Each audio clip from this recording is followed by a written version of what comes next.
Ngibingelele kuwe mlaleli, ngiyathemba ukuthi uyaphila. Mina ngizokucela kuwe laphana-ke ukuthi-ke ungakhohlwa ukwenza okulungile laphana-ke, ucindezele ibhathini elibomvu laphana-ke, u-subscribe button. Subscribe-ke akubizi imali, kumahhala nje, ukhiphe nesenti elimnyama leli.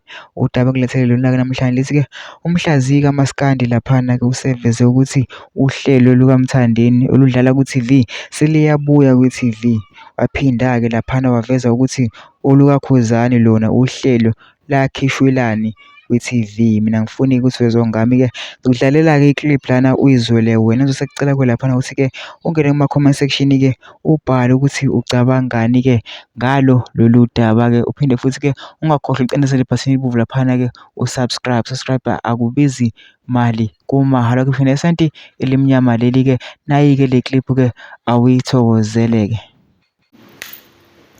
Ushuni kaMaskandi, ushuni wamaqiniso, usekhona njalo bafowethu, njalo ngesonto ku-SABC 1 usadlala reality show ngohambo lukaMthandeni kwezomculo, esilandisa nakabanzi ngengqinamba abuye ebhekane nazo kule ndima yezomculo.